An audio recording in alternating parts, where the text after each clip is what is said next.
Welcome to another edition of the Professor Joy podcast.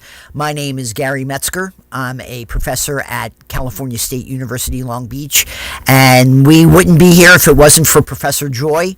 Hello, how are you? Thank you, sir. I'm very good, Professor Metzger. Thank you. Thank you very much. So, there was a very interesting article in the New York Times earlier this week, Professor Joy, and I believe it goes to a lot of things that we say in our podcasts. So I'm going to hit you right now with a direct quote, Professor Joy, and I think it's going to stir up some passion, and it's going to emphasize some things that we've said in some previous broadcasts. Oh, wow. So here you go. This is a quote. The data is pretty stark. Our kids are not all right. Oh. Professor Joy, this comes from a survey that was published Monday by the Common Sense Media, a children's advocacy group. And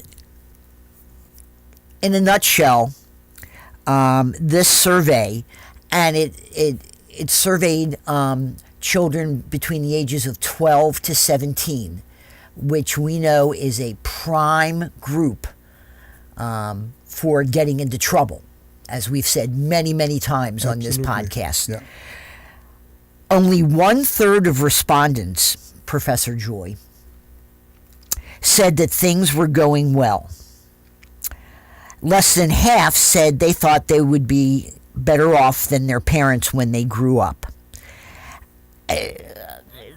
And this goes to something we really, really talk about.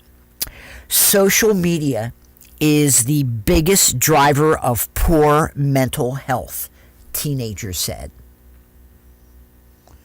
Right? Did you know? Yeah. Did you know that this week actually, all the tech CEOs were in front of Senate and Congress, and they were being questioned by heavy hitters.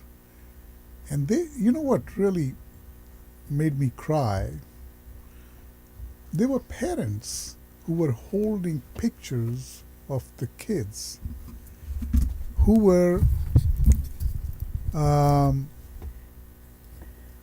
killed by social media, their violence. Now, and you know, it's so painful to see, and Zuckerberg apologized to the parents of the kids in front of everybody. Right. And you know, the point is that he apologized, but he doesn't do anything to solve the problem. It's an empty apology. Yeah. So they have been known to have algorithm to hook these kids up into their crappy algorithm where they wouldn't allow them to leave, you know, and then they get depressed and become anxious and start feeling sad and develop lowest self-esteem, all kinds of problems, you know. Because I've been conscious of this for a very long time, for 5 years now, because, you know, Braden Phillips, who is our CEO, the chief of police of Long Beach Police Department with 1,300 police officers. And when you said 12 to 17, you nailed it. Because Yes. I asked him, when he started, and he's the COO of JoyScore, I said, Braden, what age do the kids get incarcerated? He said, 12-year-olds. I said, my God, they're babies. Right. But he said that's when they're looking for joy, and they try to find in drugs, gangs, illicit sex, and crime, and shit like that. And it's not their fault. And, you know, he describes it so beautifully. He said when these kids were born, they were born with joy. Okay? Okay. As they get in school and life gets in the way, they start losing the focus on the joy which is inherent. See, joy is not outside, like you don't have to look for it in anything. Right. It's within.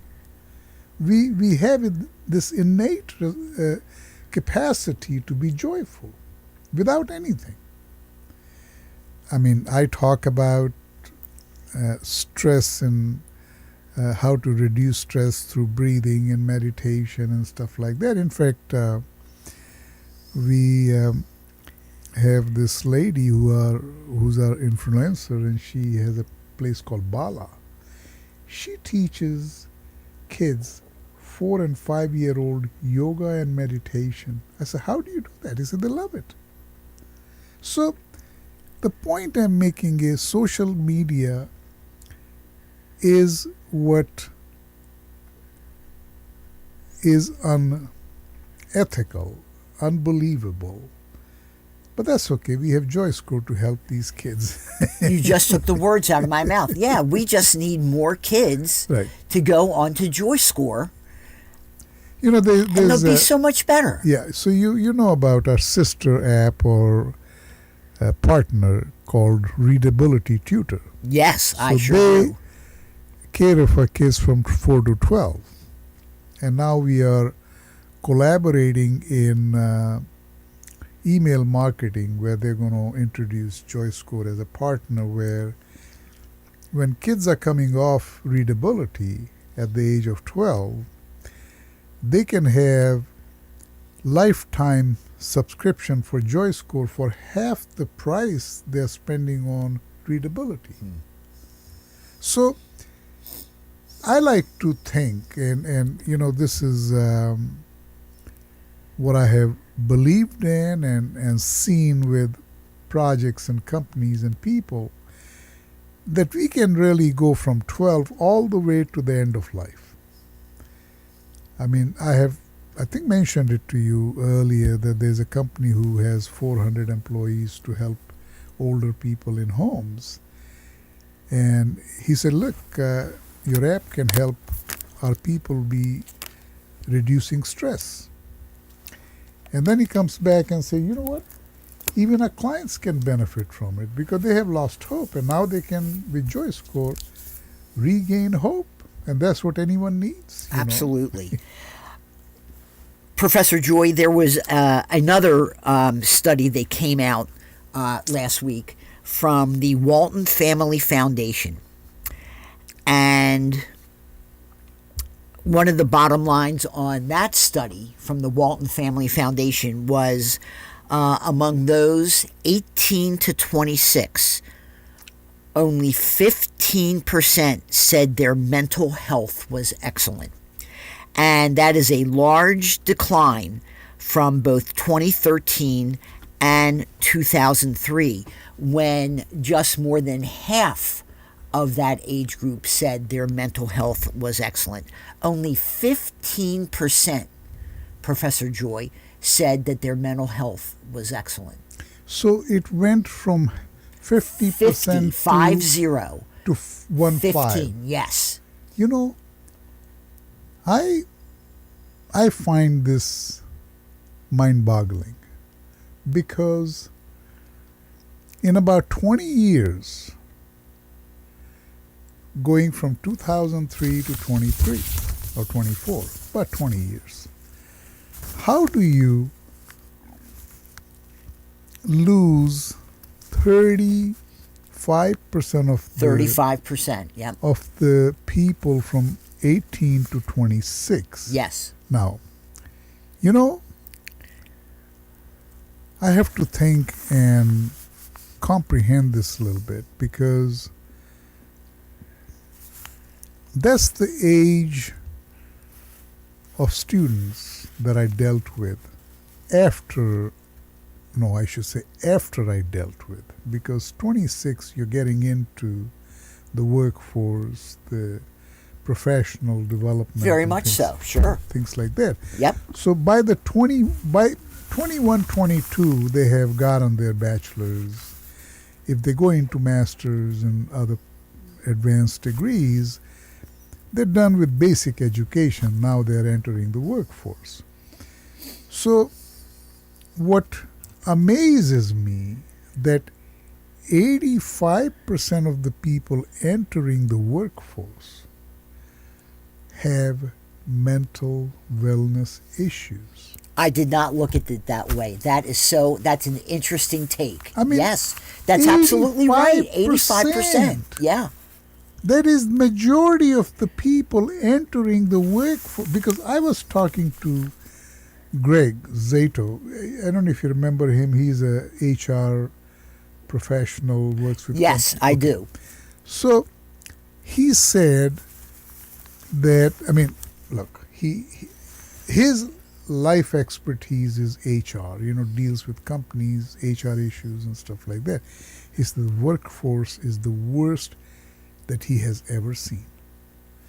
People have bad attitude, bad skills, and they want the top dollar and benefits. They just expect that the employers have to take care of them. Right. It's the employer's responsibility. Unbelievable. It is. So here's an interesting twist, Professor Joy, that we don't talk about a lot, but that these surveys touched upon, if you will, and that is politics and the younger generation. In the Common Sense Media Survey, nearly 2/3 of respondents said that politicians and elected officials did not reflect the needs and experiences of young people. One of the quotes is, young voters, while they're very issue-oriented, they're not specifically tied to either party, and they think the entire political system is failing. And for a lot of people in this age category, all they're seeing, Professor Joy, is Trump and Biden. And that's their choices. And it's not that they're apolitical, Professor Joy, because they're concerned about the environment, they're concerned about the Middle East, they're concerned about abortion, they're concerned about climate change, but they feel that the politicians aren't talking to them and the issues that this generation is facing. I prefer not discussing politics Right. yet. I tend to have very little faith in political dialogue. But even just the democratic system, it doesn't have to be voting for president, I mean, it's like, and again, I may be talking out of line. We have ex-president Donald Trump. And forget about the indictments and stuff and things which are going on in Right. his life. Just this morning I was watching news. He has spent $50 million donated to him for political causes, for legal battles he Right. has. So I'm saying it to myself. I mean, look, I'm not a genius, but I have been a businessman and very successful. This guy is not a successful businessman. He's not a successful politician. He's not a successful president. He has mostly all his life defrauded people, told lies. And he is still the front runner of Republican Party.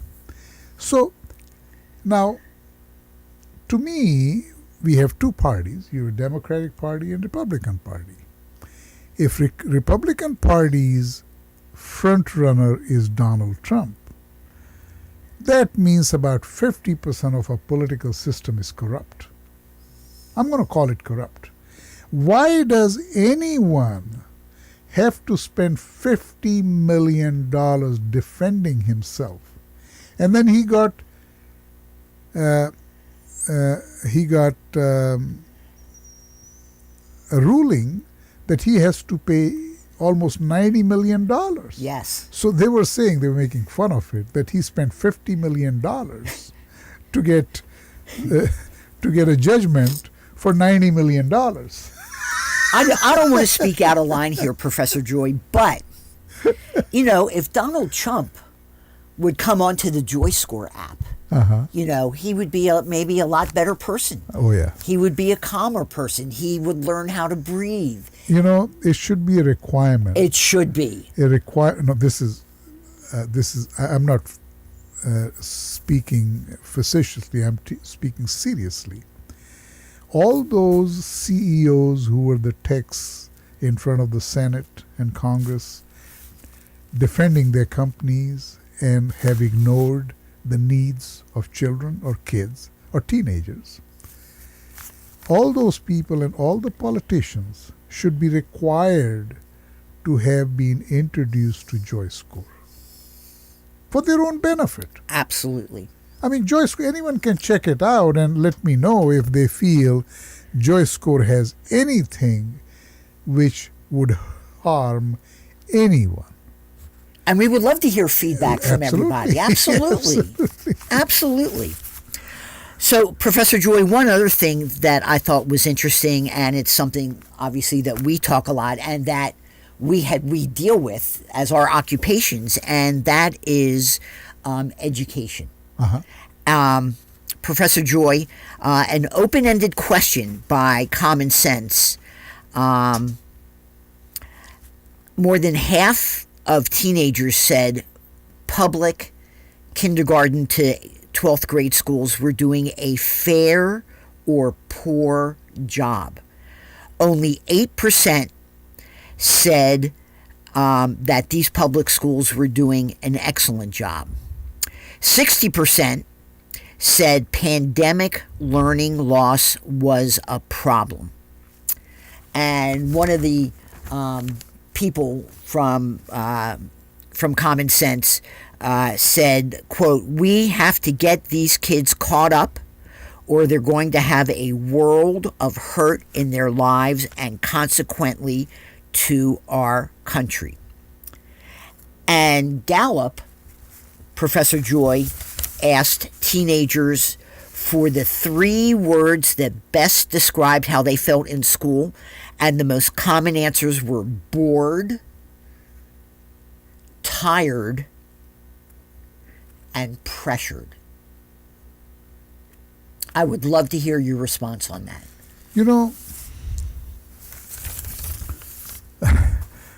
Pandemic had a very significant impact on JoyScore app development process. So when the pandemic started, we were about ready to launch the app.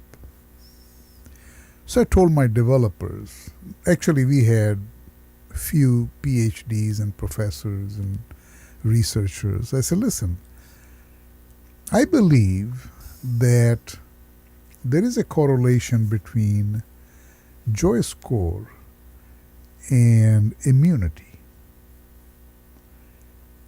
So they researched and they came back and developed a pitch deck which presented their findings. And they found a direct correlation between immunity and JoyScore. Meaning that if people were joyful, they had better immunity. So I thought about it. In fact, that was the second time I was puzzled, because the first time I was puzzled, just 6 months before pandemic started, one of our brand ambassadors used to work for Knott's Berry Farm as a ride operator. She said, hey, you want to buy my friend's dinner?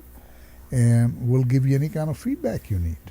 So soon developed a questionnaire of trying to understand if there's a correlation between JoyScore and credit score and JoyScore and many other aspects of life.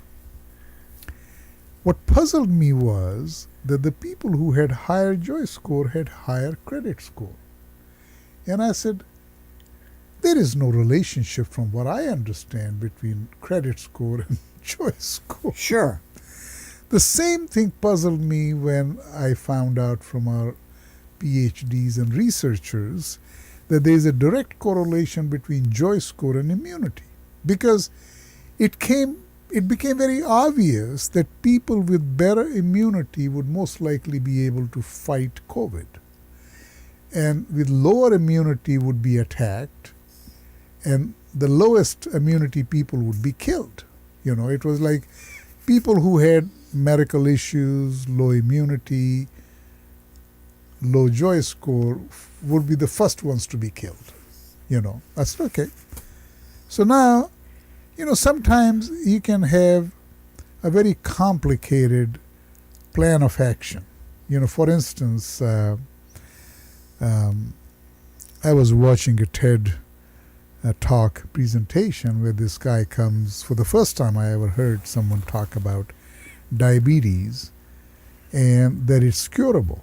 Because I always thought diabetes, my mom had diabetes, so if you have diabetes, it's a terminal disease. He said, no, it's curable. So he's talking, and he's so interesting that I couldn't believe. He said, the only way you cure diabetes is you learn to eat, pay attention, a little bit less than your body needs. Not more, less. Right. And I've been doing that. And I don't know if you recall, I was much heavier. I used to be much heavier than I am now. And I use that philosophy not because of diabetes. I just like to be lighter because Sure. my racquetball player, Brian Pineda, number 17, said, listen, you got to lose weight. I said, Brian, it's so easy to say lose weight. My God, I'm actually gaining weight because I quit smoking. But anyway, I started paying attention. I started losing weight because the way he said is just painful. He said, imagine you're playing racquetball with 20 pounds of potatoes in each pocket. I said, shit, that sounds bad. So anyway, the point I was making was there is a direct relationship between immunity and JoyScore now. You said people were bored, tired, and pressured. Yes. Okay. So you know what that tells me? They are suffering from low self-esteem. There's a chapter in our book, in fact, one of the questions out of the 9 questions is about low self-esteem. Because people who have low self-esteem tend to feel bored, tired, pressured, and let me give you one more word. Okay. Lonely. Lonely. Because they tend to hide. Self-esteem, when people have good self-esteem, people like to make friends. When they have low self-esteem, they tend to hide and isolate. It's a very, very common reality of life, So you kind of make a lot of sense in that article. Everything that article is talking about, we have gone through every aspect in JoyScore's development. So I was telling you that when pandemic started, I told my developer, I said, look, people need JoyScore app because that's going to help them build immunity and be able to fight COVID. Right. So, you talk about you just talked about loneliness and self-esteem and everything. And the final point I want to bring up today from these articles, Professor Joy, is that asked for the main cause of mental health issues, Professor Joy, the largest share of those surveys said the negative impact of social media and the internet, and the next largest, bullying online. And adults share many of the teenagers' concerns. In a companion survey of 1,000 likely voters, a majority said things were not going well for families, Professor Joy. 8 in 10, 80%, said they were concerned about children's future economic opportunities, consistently across race, gender, and party. The survey suggests that the causes of teenagers' pessimism, their concerns about politics, education, mental health, social media, financial futures are interrelated. And it's a message that the Politians need to understand. Quote, right now, if I said to clients that investing in kids is the number one issue, they would say, no, the economy is number one. And what we would say to them is, you are missing what people want in this economy. Investment in children is central to the economy, both to young people and to adults. Well, this is a very old philosophical perspective about education. And, I'm dealing with homelessness. I support homelessness. I support children born to homeless people, especially Precious Lamb. It's one of my charities of passion. Long Beach Rescue Mission, Ronald McDonald House, Salvation Army. All these are my passions, It's so interesting how your article and research today brings it home for me. So, if I could say, in nutshell, what could people focus on to solve every problem you talked about today, is to focus on their JoyScore. Yes. What is it? Yep. Now, years ago when I started JoyScore, and I kind of realized that people have a hard time believing that you can score joy. It's like I remember when I was a teenager starting college. So someone asked me, how are you feeling? I said, fine. And he said, how fine? How fine?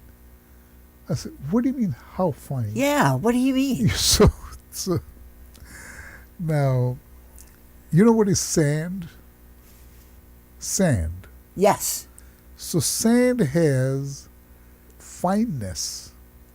So finer the sand, the smaller the holes mesh it can go through. So you say fine sand is very small particles, coarse sand is very large particles, and then you can go up to aggregates, which is crushed stone.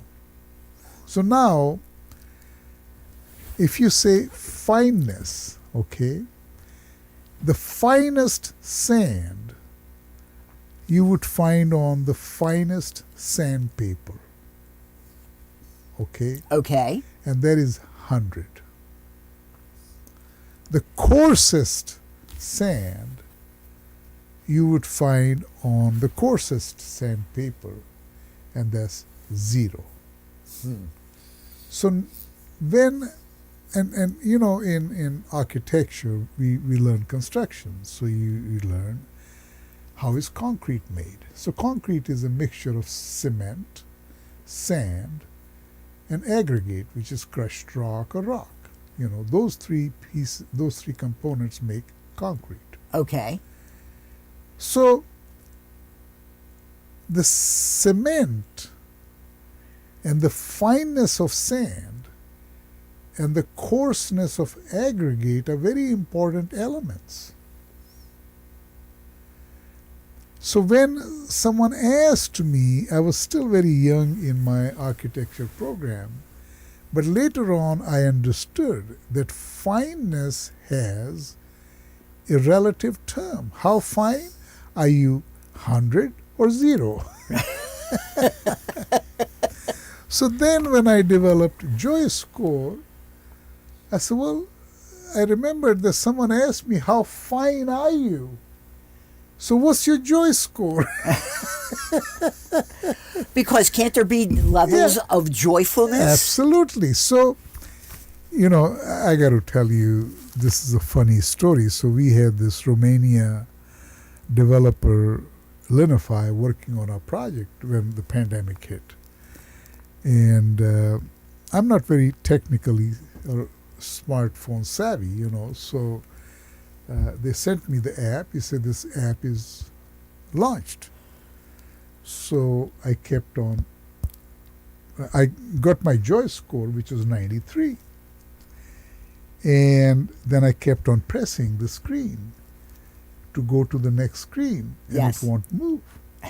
And there's a message on the screen. It says, your JoyScore is unusually high, and it froze. So I called the developers. I said, guys, is something wrong with the app? He said, what do you mean? I said, I'm looking at my screen. I took a screenshot and sent it to them. I said, my JoyScore is 93, and it says it's unusually high, and the app froze. He said, what were you doing? I said, I was pressing on the... He said, no, you don't press. You slide it.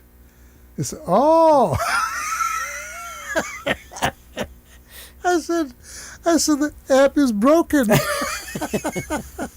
There was nothing wrong with the app. It did say my JoyScore was unusually high. Yes. But I had to slide. I didn't have to press on it. So I just felt so dumb. But Well, the thing is that JoyScore and self-esteem. So there's a chapter about self-esteem, and all those things you talked about, they all bullying, isolation, bored, tired, pressured, all those things. They all come from self-esteem. they do.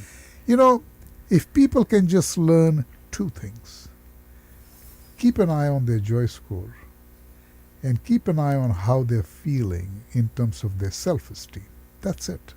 It's like the foundation of everything in life. I went to Harvard Business School, and gonna, for just a few minutes, brag a little bit. So they have this program is called OPM, and you have to commit $150,000. You go there every January for 3 years, and all that. But anyway, so they use Forbes criteria to develop what percentile are you in. Are you in top 1%, top 0.1%, top 3%? Or where are you? That's the first thing you have to figure out. Right. So I showed up in 0.1%.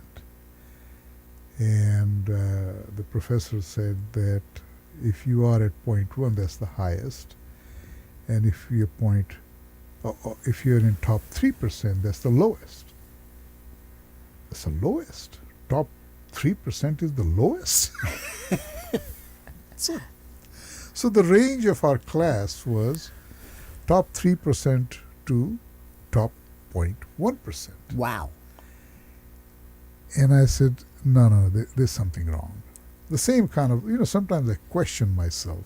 How can it be possible? When I said high JoyScore, high credit score, it mind boggled me. So it might boggle me, how do I have the top rating in terms of the percentile, the population? Because if you are in 0.1% of the US population, that means you're in the top 0.1% of the world population. US is the most advanced, highest per capita country, So then later on I realized, and I started paying attention to my class and other fellows and think that there was something about me which was unique. And that was that I was the happiest guy. So I said, oh my God. And this is something just I learned when I was young, that I want to be happy, because if there's a choice of being happy and sad, I don't want to be sad. Right. I want to be happy. It is a choice. Absolutely. It's a choice. If I want to choose something positive or negative, why would I go for negative? Right. I want to be positive. I want to be happy. I want to be joyful.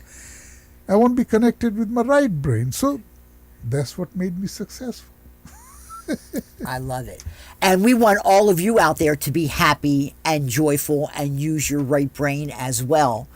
And we hope you will Keep have your joy score high. and a high joy score. Absolutely, yes.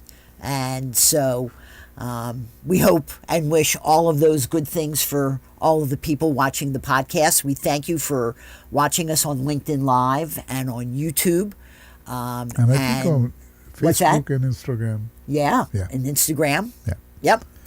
And thank you for joining us. And we hope you will come back next week and join us for another edition of the Professor Joy podcast. Professor Joy, Thank you, Professor Metzger. That's very nice of you.